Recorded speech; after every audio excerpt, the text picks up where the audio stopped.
Hello, ഇന്നൊരു പാൽപ്പായസം ഞാൻ ഉണ്ടാക്കുകയാണ്.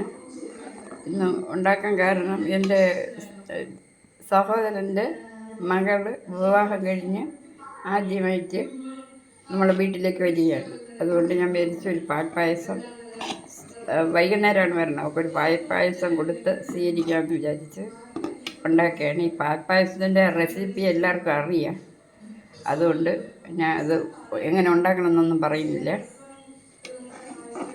കിടന്ന് തിളച്ച് മറിഞ്ഞു ഉണ്ടാക്കി വെച്ചിട്ട് കാണിച്ചു തരാം.